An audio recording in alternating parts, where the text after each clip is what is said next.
আচ্ছা, তো pseudo logic বলতে বোঝাচ্ছে হলো ছদ্ম লজিক বলতে আমরা already pull up pull down transistor হিসেবে এনমস দিয়ে শুধুমাত্র ডিজাইন করে এসেছিলাম। তোমার হলো ইনভার্টার হলো বা ন্যান গেট অ্যান্ড গেট, সেগুলো ইভেন সিমস লজিক দিয়েও ইউজ করেছি। তো সিমস লজিকটা বাদ দেই, আমরা যদি মনে করি যে যদি তোমাদের মনে থাকে যে আমরা শুধুমাত্র ডিপ্রেশন টাইপ যে ইনভার্টারটা, সেটা ইয়াটা ছিল, সার্কিটটা ছিল এরকম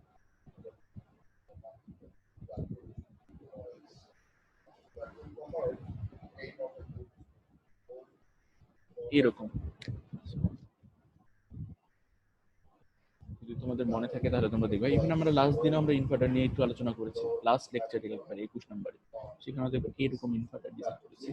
অথবা এই সেম কনফিগারেশনে আমরা কি করতে পারি, অ্যান্ড গেট ন্যান্ড গেট এগুলো ডিজাইন করতে পারি। ওকে, তো এটার একটা সমস্যা ছিল। তোমাদের কি কেউ বলতে পারবা যে এই ধরনের যে ন্যান্ড গেটে সেখানে, আচ্ছা তাহলে আমি সার্কিটটাই ওপেন করি, সেটাই সুবিধা হবে। আগের লেকচার, কত নাম্বার লেকচার?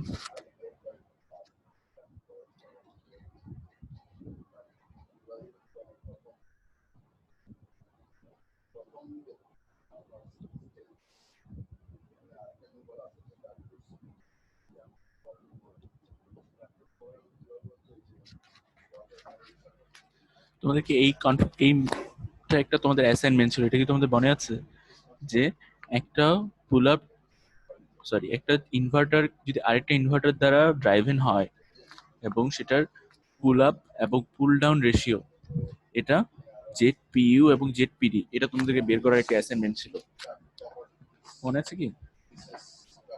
জি স্যার। তো সেইটা রেশিওটা কত পাইছিল মনে আছে? না স্যার, রেশিওটা মনে নেই। কারোই মনে নেই? স্যার 1:4। 4:1 আসছিল। এই যে যদি পিইউটাকে উপরে রাখো, পুল আপ এবং পুল ডাউন যদি রাখো তাহলে হলো 4:1, আর যদি পুল ডাউনটাকে আগে রাখো তাহলে হলো 1:4। ওকে, তো এটা যে আমরা পেয়েছিলাম 1:4 বলো 4:1 বলো, এটা দ্বারা কি বোঝায় যে পুল ডাউনের যে রেজিস্ট্যান্স আর পুল আপের যে রেজিস্ট্যান্স, এদের রেশিওটা হলো কি 1:4। তার মানে পুল ডাউনে যদি হয় 10 কিলো, আমরা বের করেও দেখেছি কিন্তু পুল ডাউনে 10 কিলো, এটা কিন্তু তোমাদের যে শীট রেজিস্ট্যান্সের যে চ্যাপ্টারটা আছে ওখানেও বের করে দেখেছিলাম যে পুল ডাউনেরটা বের হয় 10, আর পুল আপেরটা তখন বাইর হয় কত, যেহেতু 4 গুণ তাহলে 40। স্যার 40। ওকে, তো এখানে 10 বের হলে এটা 40, এবং এটা কি শর্তে ছিল বলো দেখি? এটা ছিল যে হলো দুইটাই হলো এনমস, মানে এখানে দেখি যে এই ডিজাইনটা দেখো, এখানে কিন্তু উপরেরটা কিন্তু ডিপ্রেশন টাইপ এনমস, নিচেরটা কিন্তু এনহান্সমেন্ট টাইপ এনমস, কিন্তু দুইটাই কি এনমস, এবং এদের রেজিস্ট্যান্স কিন্তু দুইটারই সেম। কিন্তু ওই যে 1:4 রেশিও, তার মানে এটা লেন্থ এবং উইডথের যে রেশিওটা সেটা হলো 4 গুণ, সে কারণে রেজিস্ট্যান্সটাও 4 গুণ।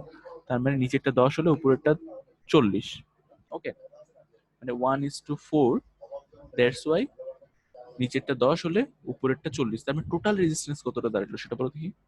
এইটুকু এই ইনভার্টারটার টোটাল রেজিস্ট্যান্স কত? স্যার 50। এক্স্যাক্টলি, এটা হলো 50। তো এটা ধরে রাখ, এখন আমরা বুঝেই নিই যে এটার রেজিস্ট্যান্স হলো 50। এখন আমরা নতুন একটা লজিক শিখবো, নতুন না, এটা আমরা এর আগেও এক্সপ্লেন করেছি, যেমন হলো তোমাদের পিমস আর এনমস ইউজ করে, যদি মনে মনে করতে পারো সেখানে দেখতে হলো একটা পিমস আর এনমস ইউজ করে আমরা ডিজাইন করতে পারি। ওকে, কিন্তু এখানে একটা জিনিস দেখতে হবে, পিমসটা, এটা হলো পিমস তো নাকি, এগুলো কিন্তু এনমস। আচ্ছা, এই জিনিসটা পিমসটা আগে বাদ দাও, এই কনফিগারেশনটা দেখে বলো তো এটা কি কনফিগারেশন? তিনটা সিরিজে আছে এবং সেটা পুল ডাউনে আছে, তো এটাতে কি রিপ্রেজেন্ট করতেছে? তিনটা সিরিজে থাকা মানে কি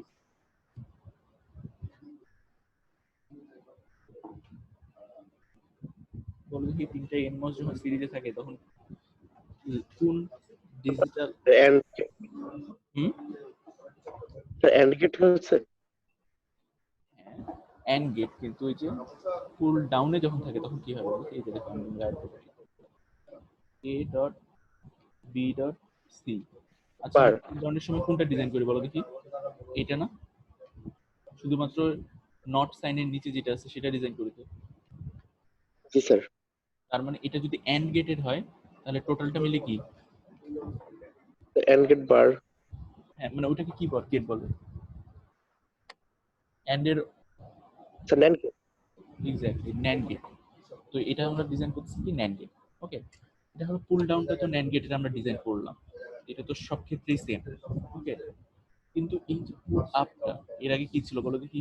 আমরা সিমস লজিক দিয়ে ডিজাইন করেছি, সিমস লজিকটা বাদ দাও, সিমস লজিক ছাড়াও আরো লজিক আছে। তারপরে আমরা শুধুমাত্র এখানে একটা কি করতে পারতাম, ডিপ্রেশন টাইপ, যে এন এন গেট ইউজ না করে আমরা কি ইউজ করতে পারতাম, পিমস ইউজ করে সেটাকে কি, sorry, N type depression MOSFET use করতে পারতাম, ডিপ্রেশন টাইপ এন মস। তো সেটা কি করতাম, গেটটা কিভাবে যদি কানেক্ট করে দিতাম, যেটা এই ইনভার্টারের ক্ষেত্রে করছি, দেখো এই ইনভার্টারের ক্ষেত্রে যেরকম করছি এটার ক্ষেত্রে যদি করতাম, এই লজিকটা কি ন্যান্ড গেটের কাজ করতো। ওকে, কিন্তু সেটার ক্ষেত্রে রেজিস্ট্যান্স হতো কত, একটু আগে বলেছি 50। ওকে, সেটার ক্ষেত্রে রেজিস্ট্যান্স হতো 50। এখন আমরা একটা নতুন ছদ্ম একটা লজিক শিখবো, এটাকে বলছি pseudo logic. Sir, 50 ohm, 50 kilo ohm.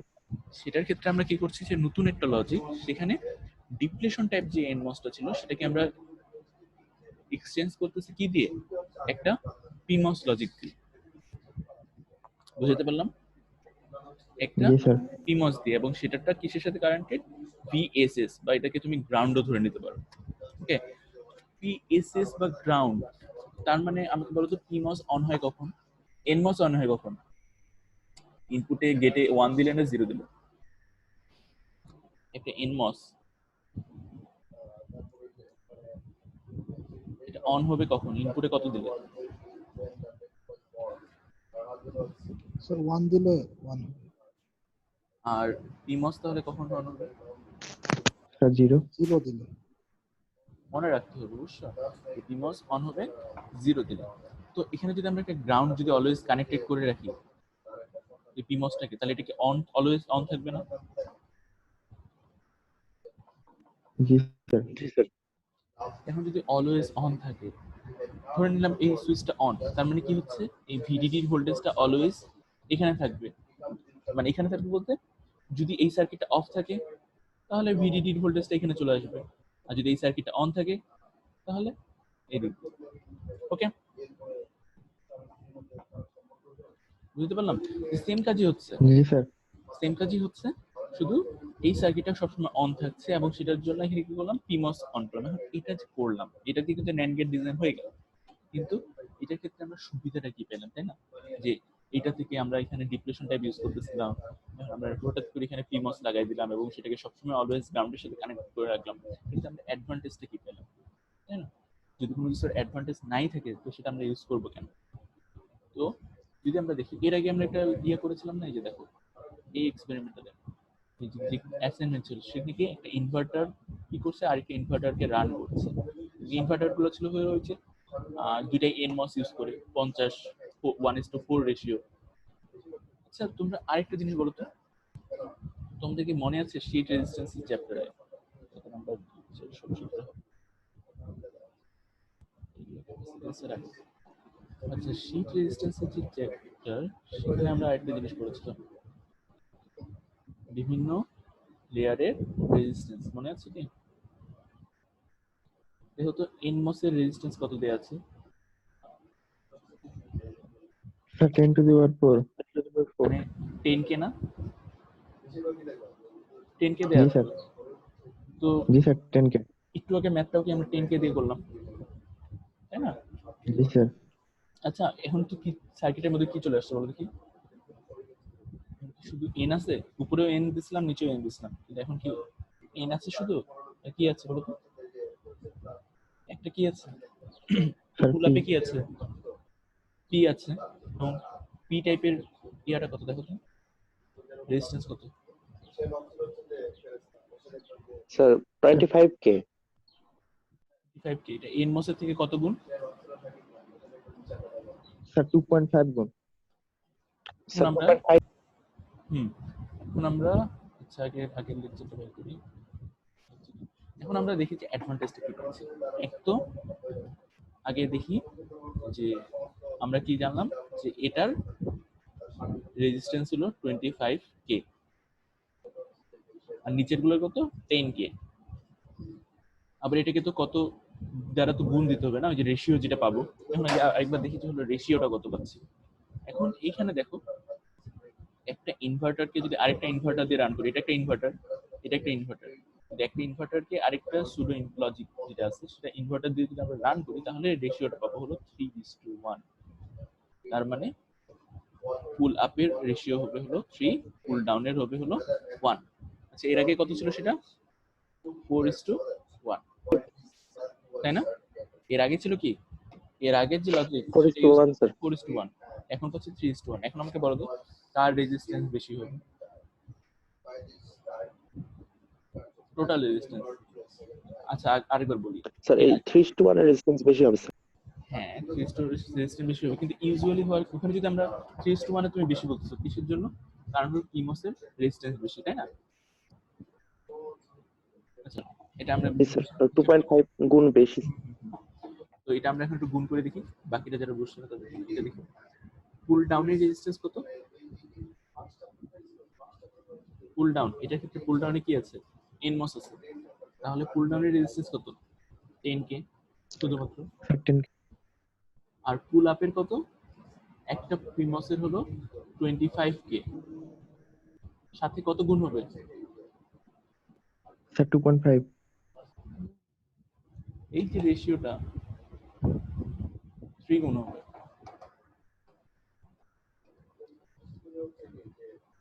ভুলে গেছো কি? যদি তোমরা এখানে দেখো কত নাম্বার লেকচার, শীট রেজিস্ট্যান্স কত?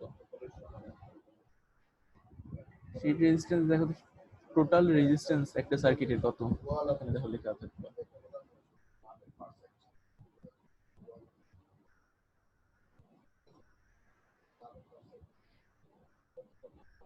রেজিস্ট্যান্স, এই যে দেখো, দেখো তো রেজিস্ট্যান্স কত, একটা টোটাল রেজিস্ট্যান্সটাকে কত বলে? জেড ইনটু আরএস না, শীট রেজিস্ট্যান্স ইনটু জেড, তাই নাকি? এই দুইটার গুণফলকেই তো রেজিস্ট্যান্স, জি স্যার। টোটাল রেজিস্ট্যান্স বলে। তো এখানে জেড কত? পুল আপের আমরা যখন বের করছি কার, পুল আপের, পুল আপের আরএস কত, শীট রেজিস্ট্যান্স কত পাইলাম? Sir 25 kilo. 25। আর এটা জেড কত? পুল আপের ক্ষেত্রে জেড কত?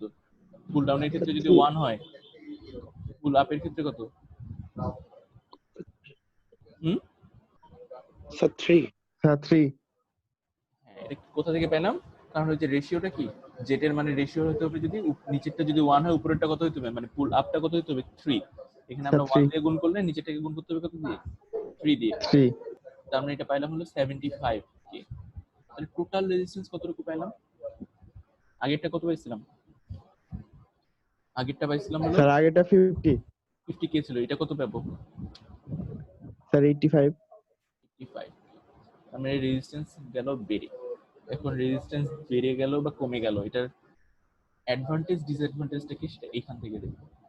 দেখো, since the sheet resistance of pull up transistor here in this case is PMOS, এটা হলো 2.5 times of that of n pull down। এটা বুঝলা যে যেহেতু পুল আপের মানে PMOS এর ক্ষেত্রে sheet রেজিস্ট্যান্সটা হলো আড়াই গুণ of nMOS এবং the ratio is 3:1, সেক্ষেত্রে the resistance between VDD and VSS is 85 kilo compared with 50 kilo ohm for 4:1 NMOS device। তার মানে 85 হলো এই ক্ষেত্রে, আর আগের ক্ষেত্রে কি ছিল? 50। আগের লজিকের ক্ষেত্রে, সুডো লজিকের ক্ষেত্রে 85, আগের লজিকের ক্ষেত্রে ছিল 50। দেখুন এর ফলে কি হবে? পাওয়ার ডিসিপেশন রিডিউসড বাই 60%। তাহলে এই ডিভাইসটার কি হবে বলতো? যে 85 কিলো ওহম এর রেজিস্ট্যান্স, সরি পাওয়ার ডিসিপেশন, এটা বেশি হবে না কম হবে? স্যার কম। হ্যাঁ, কতটুকু কম হবে?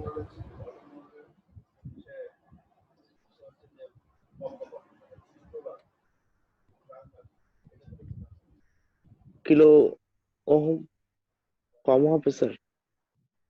আমি বলছি পাওয়ার ডিসিপেশনটা কম হবে। এখানে বলে দেওয়া আছে হলো 60%। তার মানে আগের সার্কিটে মানে যে 50 কিলো ওহম দিয়ে যদি তুমি একটা সার্কিট মানে আগের যে লজিকে সেখানে যদি তোমার 100 ওয়াট পাওয়ার ডিসিপেশন হতো। আচ্ছা, পাওয়ারের ইকুয়েশনটা কি বলতো? পাওয়ার ইকুয়াল টু কি?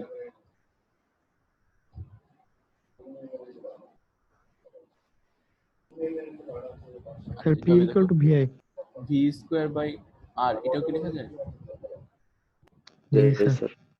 তার মানে রেজিস্ট্যান্স কমলে কি হবে? যদি ভোল্টেজ টোল্টেজ সব সেম থাকে, রেজিস্ট্যান্স কমলে কি হবে? আচ্ছা আবার দেখি স্যার ব্যস্তানুপাতিক হারে স্যার কমবে মান। অবশ্যই ব্যস্তানুপাতিক হারে কমবে, তাই না? তো এখন জি স্যার। মানে রেজিস্ট্যান্স বাড়লে কি হবে? কমবে, তাই তো? কতটুকু কমবে সেটা আমরা একটু ক্যালকুলেট করি। জি স্যার।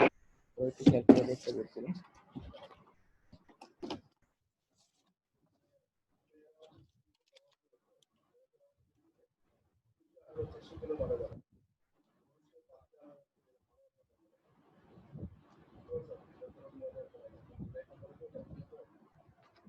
ওকে, ধরো যে হলো ভোল্টেজটা হলো 70 ভোল্ট। ওকে, আর ফার্স্টের কেসটাকে দেখি। ফার্স্টের কেস মানে হলো আর কত, এখানে প্রথম কেসে আর কত ছিল? 50 জি স্যার। Kilo ohm. পরের কেসে আচ্ছা, যদি আমরা এটা ধরলাম হলো 100 ভোল্ট, এটা ভোল্ট দিলাম যেটা ক্ষেত্রে 100 ভোল্ট, আর সেকেন্ড কেসে রেজিস্ট্যান্স কত? 80 স্যার 85 কিলো ওহম। 25K। হ্যাঁ, তো দুটার জন্য আর বললাম ভোল্টেজ হলো কত? 100 ভোল্ট ছিল, 100 ভোল্ট। তো দুটার জন্য পাওয়ার কত হচ্ছে? তো ফার্স্ট এটার জন্য পাওয়ার দেখি কত? 100 স্কোয়ার ডিভাইডেড বাই তোমার হলো 50 টু দি পাওয়ার 3, সেখানে হয় হলো 0.2 ওয়াট। ওকে, এখন দ্বিতীয়টার জন্য দেখি যে পাওয়ার কমলো না বাড়লো। 100 square divided by 85 to the power 3, যেটা দাঁড়ালো হলো 0.1 2 ওয়াট। তাহলে কি কমলো না বাড়লো? স্যার কমলো। এখন এটা বলো দেখি কেউ একজন বের করে যে এটা ছিল 0.2 ওয়াট, পরেরটা কত বাড়লো? 0.12 ওয়াট। কত পার্সেন্ট কমলো? জি স্যার। মানে এখন কত পার্সেন্ট কমলো সেটা বলতে পারবা? ইজি ঐকিক নিয়ম, তোমার হলো 0.2 তে কমলো হলো 0.08, 0.08 কমলো 0.2 তে, অতএব 100% কমলো কত? 40%।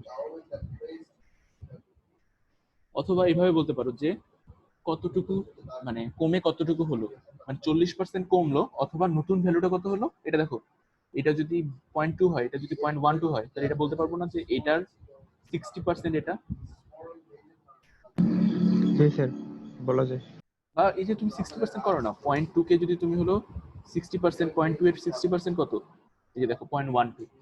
তার মানে নতুন যেটা হলো সেটার কত হচ্ছে? সেটার পাওয়ার ডিসিপেশন কত হচ্ছে বলো তো? 60% স্যার। ইকুয়েশনে ম্যাথ করার পরও কি মিলছে? জি স্যার। তো তোমার হলো এটা খুবই সুন্দরভাবে মিলে যাচ্ছে যে তোমার হলো সুডো লজিকের ক্ষেত্রে কি হচ্ছে, ফার্স্টে হলো এই যে রেশিওটা যেটা আগে 4:1 ছিল, এটার ক্ষেত্রে কত হয়ে গেল? 3:1, এক। এটা একটা সুবিধা পারলাম। এটা সুবিধাটা কি? মানে রেজিস্ট্যান্সটা যদিও বেড়ে গেল, কিন্তু রেজিস্ট্যান্স বাড়ার ফলে কি হলো, যে পাওয়ারের যে লসটা, যেটা পাওয়ারটা যে ডিসিপেট হয়ে যায় একটা সার্কিটের মধ্য দিয়ে, সেই পাওয়ারের লসটা কতটুকু কমলো? সেটা 40% কমলো, অথবা বলতে পারি কি যে কমে 60% হইলো। অরিজিনাল যদি হতো হলো 0.2 ওয়াট, এখন সেটা কমে হয়ে গেল কত? 0.12 ওয়াট। বুঝতে পারলাম? জি স্যার। আচ্ছা, আরেকটা জিনিস আমরা তোমাকে পড়াচ্ছিলাম রেজিস্ট্যান্সের সাথে, আরেকটা জিনিস সম্পর্কিত, সেটা মনে আছে? ডিলের কথাটা। জি 18 স্যার। নম্বর লেকচারে ডিলের ইকুয়েশনটা কি মনে আছে?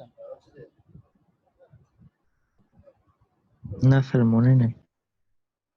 ডিলে মনে করো টাইম কনস্ট্যান্ট টাও, তার আগে আমরা রেজিস্ট্যান্স আর ক্যাপাসিট্যান্স পড়েছিলাম। Sir tau equal to RC. Exactly, RC resistance আর ক্যাপাসিট্যান্সের গুণফল। তো ধরলাম হলো ক্যাপাসিট্যান্স সেম আছে, রেজিস্ট্যান্স বাড়লে কি হবে বলতো? ডিলে বাড়বে না কমবে? স্যার বাড়বে। দিলেও বাড়বে। অবশ্যই। তো ধরলাম হলো 50 কিলো ওহমের জন্য রেজিস্ট্যান্স, ধরলাম হলো 50 কিলো ওহমের জন্য ডিলে হলো 50 কিলো ওহম ইন্টু সি, ধরলাম হলো টাউ। তাহলে নতুন রেজিস্ট্যান্সের জন্য কত হবে? 85 sir 85 into kilo C. Into C. আচ্ছা, এই দুইটা তখন রেশিও কত হবে বলতো? এই নতুনটা টাউ টু আর টাউ ওয়ান এর রেশিও কত হবে? 8.5 is to 5, এটা হবে না? জি স্যার।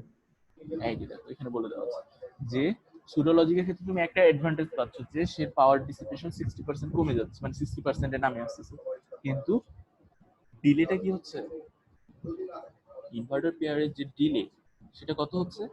8.5 is to 5 point. 5। ওকে, কার কার সাথে কম্পেয়ার করি? সেটা হলো এই যে 4:1 এনমস ইনভার্টারের সাথে, মানে সুডো ইনভার্টার আর 4:1 যে আগের যে ইনভার্টারটা ছিল এদের মধ্যে রেশিওটা, ডিলের যে রেশিও, এটা কি নতুনটার ডিলে হচ্ছে কি 8.5 আর পুরাতনটার কত যদি হয় 5। তার মানে ডিলে কি হলো? বেড়ে যাচ্ছে।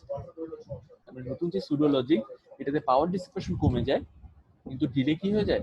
বেড়ে যায়। বুঝতে পারলাম? জি স্যার।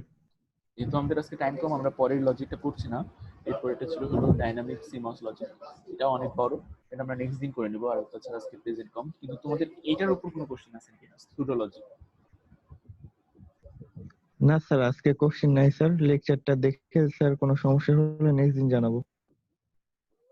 লেকচারটা জেনে অবশ্যই আমাকে নেক্সট দিন জানাবা, সেটা তো জানাবোই।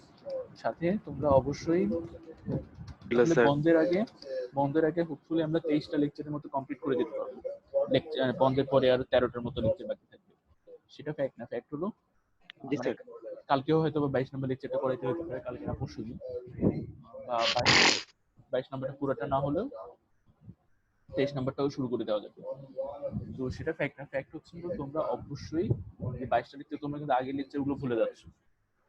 মানে তোমাদেরকে বলে দিলে তোমরা বলতে পারতো, কিন্তু সেভাবে তো পরীক্ষার খাতে তোমরা লিখতে পারবে না, তাই না? বা কেউ যদি তোমাদেরকে জিজ্ঞাসা করে বা কোথাও যদি তোমরা প্র্যাকটিক্যাল লাইফে ইউজও করো, সেক্ষেত্রে কিন্তু এভাবে আমি তোমাদেরকে বলতেছি, তোমরা যদি নিজে থেকে না পড়ো বা নিজে থেকে মনে না রাখার চেষ্টা করো তাহলে কিন্তু হবে না, বুঝছো? সেই জন্যই তোমাদের জন্য উপদেশ আর কি, সাজেশন, সেটা হলো যে তোমরা আগের লেকচার গুলো তোমার হলো এই ঈদের বন্ধে অ্যাটলিস্ট 15 নম্বর লেকচার পর্যন্ত ভিডিও অন করে দেখে দেখে তোমার কি পড়ার চেষ্টা করবে। ওকে? Okay sir.